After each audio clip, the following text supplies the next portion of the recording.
I was in diapers. I never really had a choice. My father was a coach. Kind of going back to the Gannon thing. My dad was a builder. He built a program, took a little public high school in Grove City, Pennsylvania, which is not even a suburb. It's a rural town outside of Pittsburgh, Pennsylvania, and kind of built it from scratch and started youth camps and hired an entire staff, not just his high school staff, but his university staff, his ninth grade staff, all the way on down. So we got started in town there really young. But for me, obviously, I was genuinely in diapers. I was in huddles. I was behind the huddles, probably causing chaos in the stands as my mother was trying to kind of keep me corralled. And I was in every locker room. I was just really um, involved in everything that was going on that was Grove City basketball. So it began there. That's kind of where I got my start. I wanted to play collegiately. We had a really good high school team. I had a good high school career. I played for my father. I played with my brother at Grove City High School.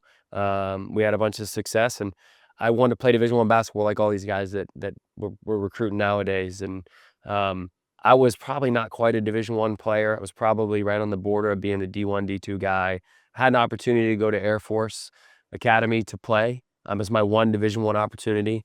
To do it, I had to enroll in the prep school. They have a prep school on campus there in Colorado for a year. So I just kind of jumped off the cliff and took a swing at it and went out there, and to do it there, you have to enlist in the military. So enlisted and went through, boot camp, the whole nine, and did the whole, but that was the dream. So whatever it took to reach the dream, that's what I was going to do. So I went there for a year, completed and finished my prep school year in Colorado, and then had an opportunity to go play for Ray McCallum at the University of Detroit Mercy. It's a long story how I got there, but ended up playing for a couple years for Coach Ray there in the Horizon League, and just for a lot of reasons, feel like academically it wasn't exactly what I wanted to do. I thought I wanted to coach and teach. They didn't have an education program there at that time, and just I wanted to get to the court more. So I thought I'd transfer down and try my luck there. So I ended up going to a school called West Liberty, which is a very rural Division II school in the middle of nowhere, West Virginia. They had recruited me out of high school.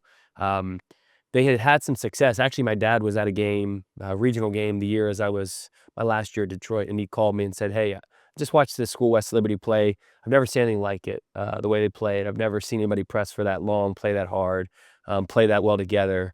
He said, "I think you need to call them and go down there and work out, see if you can maybe have an opportunity there." So, um, you know, things come to, full circle, I guess. I ended up playing there for a couple years. I stayed on, got into coaching there. I played for a guy named Jim Crutchfield, who's now become the all-time winningest coach in the history of college basketball at any level on the men's side. So he played there for 2 years, started coaching with him as a student assistant for a year, bounced around a little bit. I was a grad assistant, Clarion University, back to Detroit to finish my master's. And then I got an opportunity to come down here to Nova Southeastern as a full-time assistant. And the only reason I got the opportunity was because of the time that I spent at West Liberty playing for Coach Crutchfield. And it was such a unique style. He had gained so much attention at that time. People started nationally to kind of inquire a little bit about the style. So really, I got an offered opportunity I probably hadn't quite earned, but it was my guy that I was working for down here. His name's Gary Toole. He hired me. A couple years in, they did not, they did not reinstate him. They did not renew his contract. So at that point in time, I had a decision to make. I had to find another job or try like heck to get the head job at Nova. And that's what I did. I tried to get it and realized at a certain point in time, I probably weren't going to give it to whatever I was, 25-year-old at the time and 4-year-old at the time, whatever it was. And so I called Coach Crutchfield. I thought he might have interest. He'd always expressed some interest to try. At that time at West Liberty, they just were on this just miraculous run. They were winning 30 games a year or going to the Final Four, Elite Eight every year. And it was like, let's try to see if we can do this thing again somewhere else. And so he ended up joining me down at Nova. We went on a 6-year run, and it was just, it was just an incredible journey. Kind of took a program that had never won and turned it into this national power, and did it with just some unbelievable guys, unbelievable humans, but unbelievable basketball players. And it ended in an undefeated season. We won 36-0, won a national championship there. And then because of that, I got an opportunity to go to Gannon. We worked really quickly. We did. We worked really quickly, retained a couple guys, signed a bunch. We ended up signing 11 guys maybe, and really put the pieces together. But just like all those other things, just like my father, just like what I watched him do at Grove City, just like, my time kind of watching what happened at West Liberty in the early years. And then what we did at Nova, I got a chance to build again. And that's what it was. I like that. I like taking a place where they say, well, you can't do it. It can't be done, and trying to do it. And real similar to what FAU's done, if we're being honest, and what Dusty and these guys have done. So yeah, it's just cool. We could go up there and take a group that was, a bunch of underdogs just wanting to win. I took 4 grad transfers. They had 1 year left. There was no reason they probably should have followed me and said yes to Gannon, but they wanted to win, and we convinced them just to trust us. And we just went on this remarkable ride. We ended up rattling off 32 wins and won a conference regular season tournament and then a regional championship, went to the Elite Eight, and ended up getting knocked off in the Elite Eight. But just a whirlwind year. Pretty cool. All these pieces came together. I feel like the major turning point was at West Liberty, right? It's making this really bold leap to go and play for a team. You're playing in D1. It's a pretty bold leap to go play for a team in D2. Yeah. Yeah.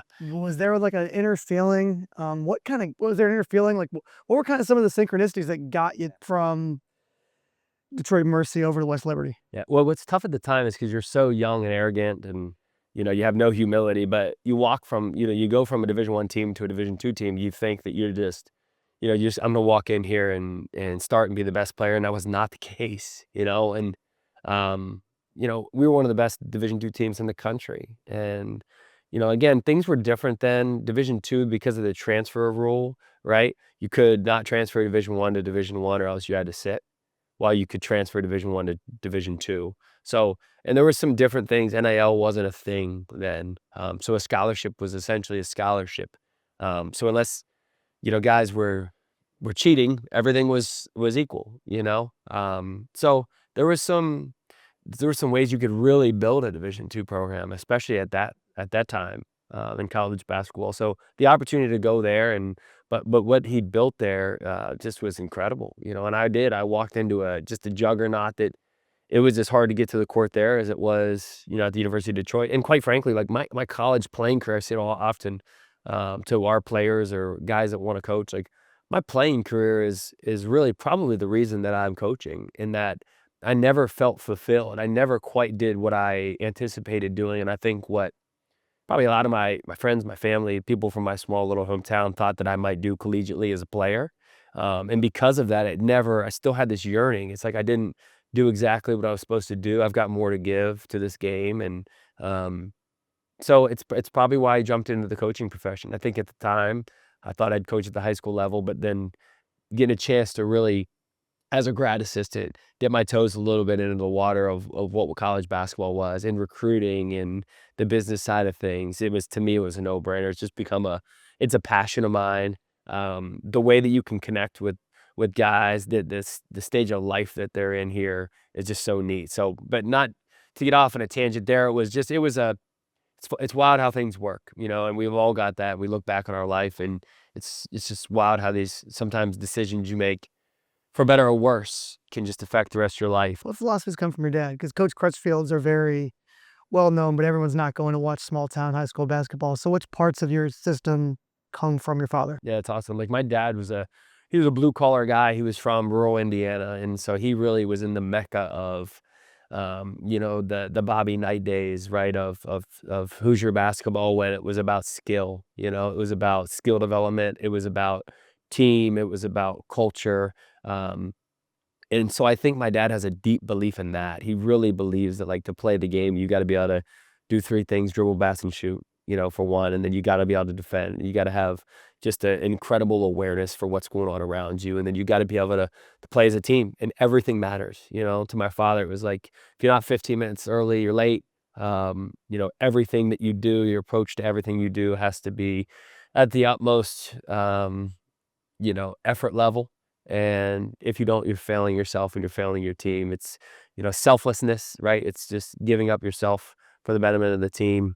And that helps you recognize that in other people, right? Because now when you're recruiting, you knew what that was like. The work eventually will show, and I could name a million guys. I've been so fortunate to have signed myself a few National Players of the Year guys that, like, when you first saw them, you're like, how could they possibly get there? And then play with a couple national players of the year. And the common thread that they all shared was that they just had this crazy work ethic, But there's guys. I'll give you an example of a guy. There's a guy, Dallas Graziani. He's the point guard currently at Nova Southeastern. Where like watched Dallas, and I just being a South Florida guy, I was around him. I knew a lot of the people that knew him, and the word on the street was that. The word on the street was like, if you want to find Dallas Graziani, go at 9 o'clock at night to Bamford Park, and I guarantee you there's this group of old men, mature men playing, and then there's a little 5'7", 170 guy running around with them and just outplaying them and playing so much harder, and it's just as if his life depended on it, and that's him, and that's why he's a two-time national champion, and he's the ultimate winner. And there's a guy that comes to mind named Jake Morandall, signed a kid named Jake Morandall from Union Lake High School. My wife will still tell you it was one of the first dates we ever went on. I took her to Lake High School in the middle of nowhere outside of Canton, That's how you know Ohio. she likes you. That is how I knew. I was like, I got a pretty good one here. It's not bad. I don't know if she enjoyed it, but she was there. She put up with it. But I would put up with that. That would be yeah, a good. It's a so good outcome. but Jake was one of those guys that sticks out as like he became a really good player for us and a national champion at Nova, and was just he and Dallas shared that that Jake was just a worker. Everybody you ask at Lake High School would just tell you like he just wears this thing out. He's just bugging us constantly to be in the gym. He never leaves. He doesn't want to leave, and we've really got to protect him from himself at times because he'll overtrain and overwork. But it's those kind of guys that I just I kind of see I end up seeing eye to eye with. It doesn't matter geographically where they come from, what language they speak, what they look like. But if guys do that, if they're willing to work and they love it and they really love it like that, they've got a chance. And like you said with Nelly, like the work eventually will show. It's sometimes the timeline doesn't always work out like you think it might, but the work eventually will show. We went a whole interview without talking about Coach Crutchfield much. You think maybe the number one thing you learned from him, what would it be? Be convicted in your thought processes, and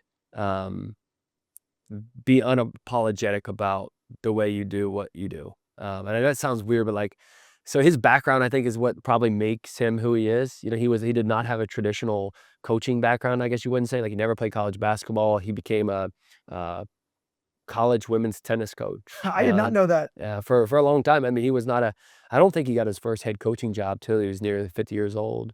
But coaching's coaching, and I still say the greatest, if I could give him a compliment, it might be like, I think he could coach the pool team or the chess team. I think he could coach the swim team. I think he could coach you name it. So he just got an innate ability he's a very intelligent guy, but what I like about him probably the most is he didn't have the ability like many of us. He didn't grow up and wasn't a graduate assistant, didn't work his way up through the ranks. He didn't, there's oftentimes there's just this regurgitated stuff, for lack of a better word to say it, in college basketball and college coaching and in coaching in basketball, that everybody does it, but they can't quite explain why they do it. And what he does is he doesn't care about that stuff. He would never do anything that he can't explain exactly why we're doing this. Playing, just attacking anything with that level of aggressiveness, like it's just you're trying to win the game and it's over. You wind up finding, and you saw it Gannon getting from 3 to 32. Like you wind up finding a little bit more success than maybe you expect. Yeah, Being that aggressive. For sure. And I think that the life hack would be what he often told us was, people are so quick to pivot or try something new. And he would always say like, hey, before we start changing tactics, let's try harder. And then once you try harder, if it still doesn't work, try a little harder, try harder again, and that philosophy, I think, is one that relates to life well. Are you really doing it as the best you can? Could you be doing, is there something more that you could do? And we're so quick to try to, as coaches, to think we've got all the answers and try to overcoach. And we call them joystick coaches, these guys that just, they want control of everything that's going on the court. But the truth is, like in college basketball, at least, it's oftentimes the team that plays the hardest for the longest period of time that wins the game.